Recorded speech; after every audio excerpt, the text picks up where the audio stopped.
You're listening to Quantum Revolution with Karen Curry Parker, exploring new frontiers in consciousness, science, and evolution. Join us in intimate conversations with cutting-edge scientists, spiritual leaders, artists, disruptors, and visionaries who are working towards reframing the narrative of our future by healing the rift between spirituality and science, reclaiming creativity, and laying the foundation for a new world. And now, here's your host, Karen Curry Parker. Why do people commit crimes? Are people really bad, driven to be bad and consequently unable to be reformed by the prison system? This is the question we explore today with our guest, Toby Dorr, subject of the Lifetime movie Jailbreak Lovers and author of the book Living with Conviction. Having never had so much as a traffic ticket, Toby Dorr shattered her mold of perfection by helping a convicted murderer, a trainer in her prison dog program, escape in a dog crate. Her story is a lesson in perspective. Instead of focusing on everything she lost, Toby made a conscious choice to use her 27 months in prison as a period to reflect on her life, heal her emotional wounds, plot a course for the future, and embrace the sisterhood of women she encountered behind bars. Far from easy, her prison sentence was gut-wrenching and devastating, but a pivoting revelation during a stay in suicide watch gave her purpose and direction. While the escape made national headlines and captured the imaginations of an entire country, Toby's story is an inspirational invitation to look upon life, your life, with self-acceptance and love. By teaching that your life and your value are not defined by your worst mistake, Toby pushes people to move beyond the confines of their circumstances and live each moment with conviction, allowing the fullest, most beautiful potential for your life to unfold. Hi, Toby. It's so exciting to have you here on Quantum Revolution. I am really looking forward to us having what I think is probably one of the most important conversations that we can have about reforming the criminal justice system. I want to start with just a little bit of a background about what we've talked about before here on Quantum Revolution. In our past season, we spoke with Justin Brooks, who is the executive director of the California Western School of Law and one of the founders of the California Innocence Project. And we talked a lot about innocent people being stuck in prison. And one of the things that he touched on in our conversation was that many of the people that he found in prison were in prison, yes, of course, because they had commit crimes, but they had commit crimes because they had a lot of unresolved trauma and had been in situations that were very destructive and hurtful for them. And they didn't really have a lot of understanding of how that trauma impacted their decisions. I want to talk to you about your story. Your story is a story that really surprised and shocked people. You were basically living a regular life as a mom, as a housewife, and all of a sudden you were taking a prisoner out of jail in a dog crate who was your lover. Talk to me about the relationship between your decision or your reaction to your life and how that impacted what you did. I think that most crimes are committed in a state of desperation. And that's where I found myself. And so from the outside, it looked like I had the perfect life. And I spent my entire life cultivating that image of a perfect life because that's what I wanted people to think I had. And that's what I wanted to believe that I had too. For my whole life, I had served others. I volunteered for anybody that needed anything. I opened the concession stand at my son's soccer team for his high school. I was the dog project leader and the horse project parade director. And anytime anybody asked, I said yes. What I never said yes to was myself. I never joined a book club or went out with girlfriends just to have fun. My whole life was about doing what others needed me to do. And so I felt invisible. I was just talking yesterday to someone else about the similarities between my story and the Vicky White story, which has just been in the news. And I think that when lives seem perfect, there's something wrong because no life is really that perfect. Vicky White was the same. She was Employee of the Year over and over and over. And when we smother ourselves by doing for others and creating this facade of a perfect life, we are in such a depleted state that suddenly helping someone escape from prison sounds like a good idea because that person that I was trying to help escape noticed me and cared about me. And I felt significant and important and loved when I was with him. And that was something I'd been yearning for my whole life. I just never knew it. I didn't let myself admit it. So I think when you see those people who appear to have the perfect life, that's maybe a dangerous place to be. So you actually went to prison. Talk to us a little bit about the women you met in prison. Did you find similarities? Let me just back up and say our society has this idea of like a criminal is this person that comes from maybe a lower socioeconomic class that hasn't had good training on how to be a citizen in the world. And through bad choices, they end up in prison and they should be there because they did bad things. Was that your experience of the women behind bars? There were a lot of women. The majority of women, I think, behind bars did come from a lower socioeconomical class, and they lived lives of just neglect. And for everything they did, they struggled. I think they were pushed to desperation in different ways. It's easy to entice someone to get involved in something criminal if they feel like they have nothing to live for. The majority of the women that I was in prison with, I would put into that category, but I was in prison with someone who was a medical doctor and I had a college degree, and I was in prison with a lot of women who had college degrees. One of the women I was in prison with that I was really close to, she was a wife of a judge. It isn't really true that it's all just women in lower socioeconomical classes. Crime happens by all kinds of people, but I think the common denominator is the feeling of being lost or being insignificant or being desperate and looking for something else in your life. I want to just ask you to share this part of your story because I think this is a really important part. When you were in prison, you became suicidal, right? I did, yes.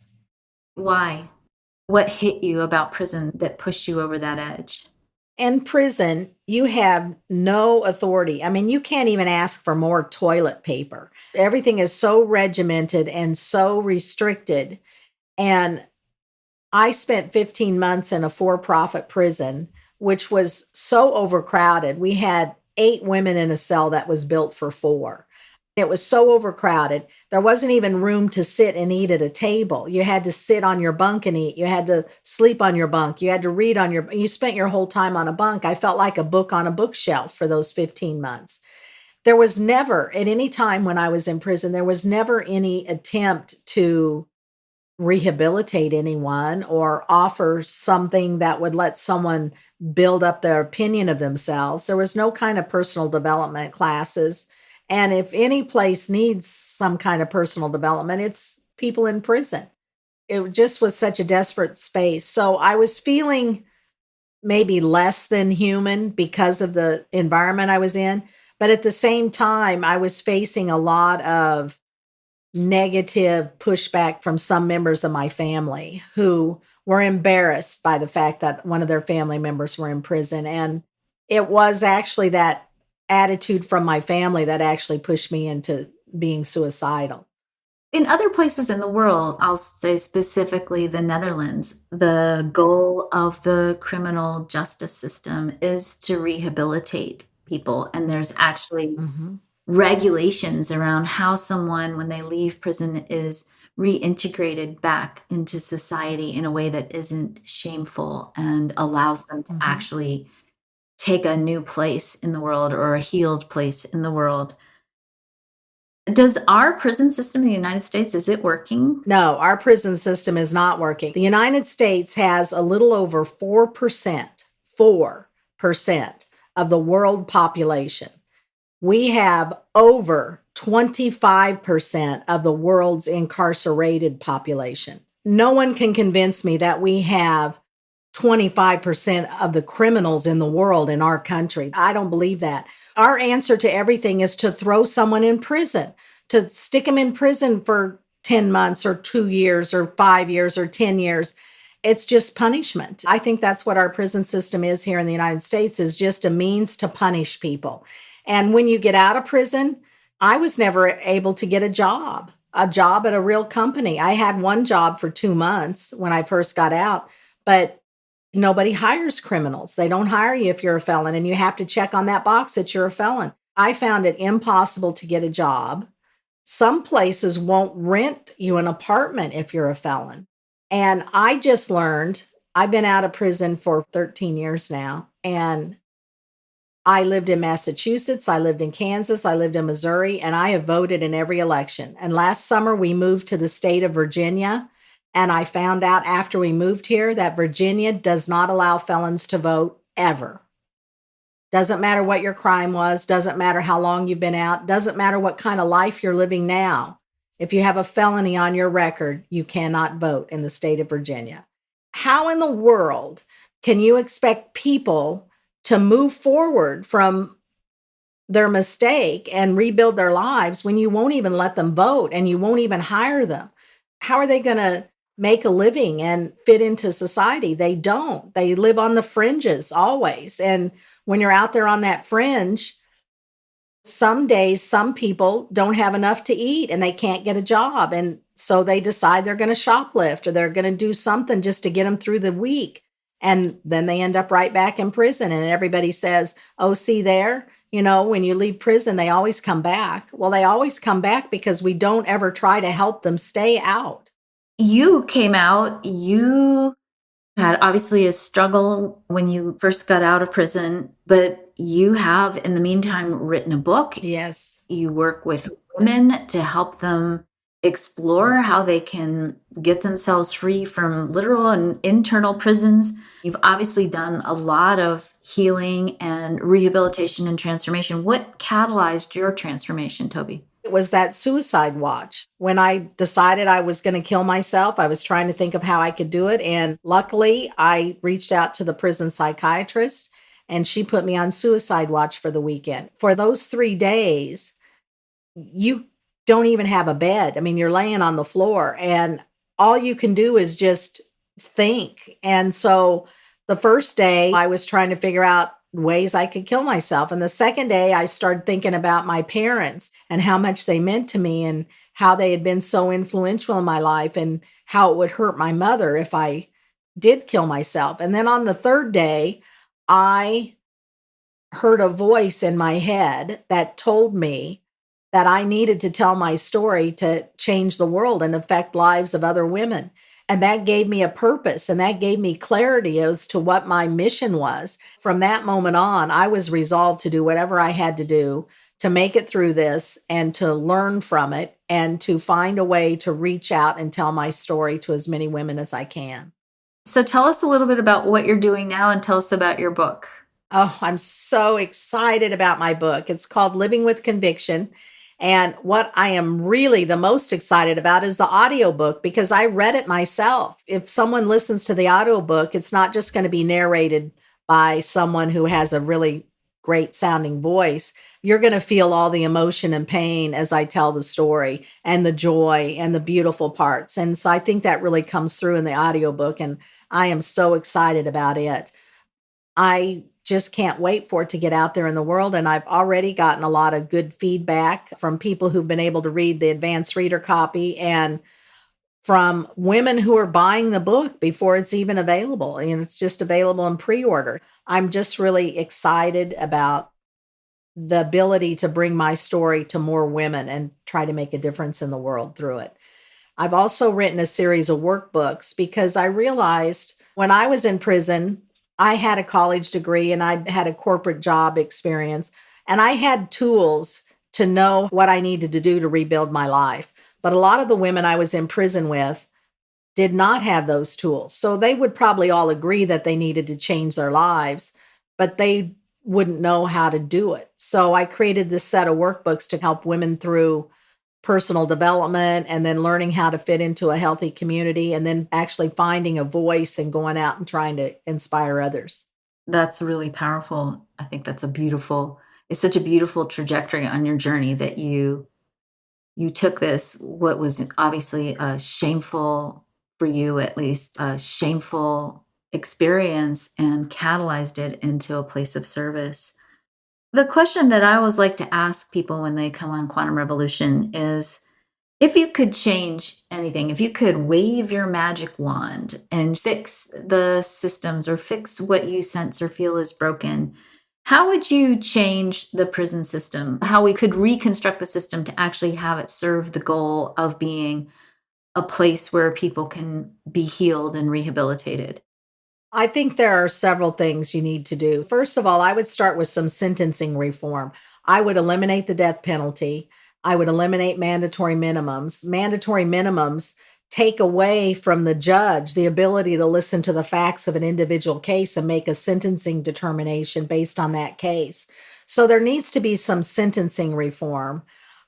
Prisons also need to not be overcrowded. I think we should let people out who aren't there for violent crimes, who really can come back into society and be productive members. We need to get half of the people out of the prisons. There's too many people there, and those prisons are notoriously overcrowded, which just causes fights and tempers and more trouble and more trauma. We need to let some people out of prison, and we need to make our prisons be a place that's comfortable. Every prison I was in was freezing cold. You had to wear long johns, sweatshirts, every piece of clothing you had to wear every day and even to sleep at night because they were freezing cold. I don't know why prisons have to be freezing cold, but they are. And we had black mold covering the walls of the room I lived in. Why? Why do prisons have to be these filthy, cold, concrete places that no one would want to spend 10 minutes? They shouldn't be that way. It should be a place where, for the time you're in prison, it's your home and it feels like a place where you're safe. And it never did. Prison doesn't feel like a place where you're safe at all. I think that officers should be paid a lot more money. It's really a low paying job and it's a difficult job. And so you attract people who maybe can't get any other kind of jobs. I had a lot of experiences where I felt a lot of the officers loved coming to work because for the first time in their day, they could be in control of something. And that just made the whole environment not good. It was just a bad place to be. I think if you paid officers more and you trained officers more in human relations and personal development type things, then the prisons could start to be a place where people who are in prison as inmates would start getting some kind of guidance to become better people. Because if the inmates in the prisons do not come out as better people, then the whole of us, all of our society loses because they're going to do something else evil. We don't know who the victims might be, but if you can bring people out of prison and have them feel good about themselves and have them have a plan for how they can go out and rebuild their lives, then I think the whole world would be a better place. And that should be our objective, not just punishing people. I want to end with one last thing that you said that really struck me as I've listened to you over the last couple of weeks. As we're recording this, we are a couple of weeks post an event where a prison guard, Nikki White, just broke a prisoner out of jail. They escaped in a shootout. She ended up actually killing herself. There was obviously a flurry and a titillating interest. People want to know, like, why would someone do this? And you kept saying, wait, don't judge. Don't judge. Talk to me for just a minute why we need to be mindful of judging people who make mistakes. Vicky White in particular, when you look back at her life, she lived an exemplary life. She was Officer of the Year for 4 years. She was going to get it this year. Again, she helped take care of her ex-husband as he was dying. She was a supportive daughter-in-law. She gave to the community. And the community is not a better place because she's gone. If she had been caught, she would have had to go to prison. There's no getting around that. unfortunately, Vicky couldn't see through the darkness to see the light on the other side, because there is light on the other side. And I think Vicky would have come past this and been able to go out into the world and do beautiful things to help other women get past their brokenness. And I'm just heartbroken that she felt that her best option was to take her life. None of us are our worst mistakes. We are all a culmination of all the things we've done in our life. And one mistake that we make should not be the thing that we're judged by. You need to look past that and look at everything else. Vicky lived for 56 years. She did a lot of wonderful things in her 56 years. And she did this one thing that she'll be remembered for forever. None of us are. We're not our worst mistakes. Beautiful. Very well said. Toby, thank you so much for joining us here today. Living with Conviction is Toby Dorr's new book. It is available on all major retail outlets online, and download her audiobook. Great, really powerful read to listen to on the beach for summer. There's a message in your book that I just want to share with everyone. This book is not about your prison bust. This book is about why you made the choices that you made. And I can assure all of you that every single one of us will relate to aspects of Toby's story, and it'll certainly give us all a pause to contemplate our own mistakes, what perhaps created our own mistakes, and how we all can change the trajectory of who we are and change the trajectory of what we're doing in the criminal justice system. I appreciate your insights from your own experience so much. Thank you, Toby. Thank you, Karen. I was thrilled to be on. None of us is our worst mistake, nor are any of us inherently bad or incapable of reform and change. In our past conversations with criminal justice reformers, the topic of why people commit crimes has come up over and over again. The answer is simple. For many criminals, the root cause of crime and criminal choices is trauma. Even before entering a prison or jail, incarcerated people are more likely than those on the outside to have experienced abuse and trauma. An extensive 2014 study found that 30% to 60% of men in state prisons had PTSD, compared to 3% to 6% of the general male population. According to the Bureau of Justice Statistics, 36.7% of women in state prisons experienced childhood abuse, compared to 12 to 17% of all adult women in the United States. In fact, at least half of incarcerated women identify at least one traumatic event in their lives. And yet, our prison system is not restorative, it's punitive. Prison conditions often worsen the effects of trauma, creating an unending loop that dooms traumatized people to repeating their mistakes over and over again. Perhaps the very first step in creating a criminal justice system that is truly restorative and reforms, as it claims it does, is to start first by exploring our own judgments against people who commit crimes, or our own judgments in general. If we are not our worst mistake, as Toby Dorr suggests, we are then works in progress, souls who are growing and changing. If we believe this, then we have to allow for people to grow beyond their mistakes. We have to support people in learning how to interpret their mistakes as symptoms of deeper pain, and help people heal their trauma so they can live a truly liberated life, a life that is liberated from the impact and pain of trauma. What would a just judiciary system look like? How could we better rehabilitate people who commit crimes so that they can be reintroduced back into society as healed individuals? How do we tackle racism and trauma in the current system? These are the questions we must be asking as a society. We might not have the answers to these questions yet, but it's time we start imagining new possibilities, and then beginning the process of taking the incremental steps we need to take as they appear in front of us.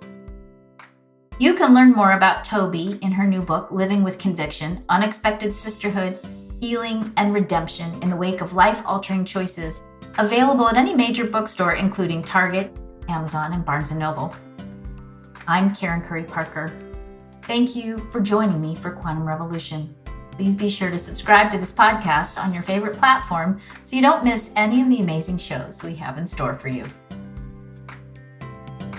Thank you for joining us on Quantum Revolution with Karen Curry Parker.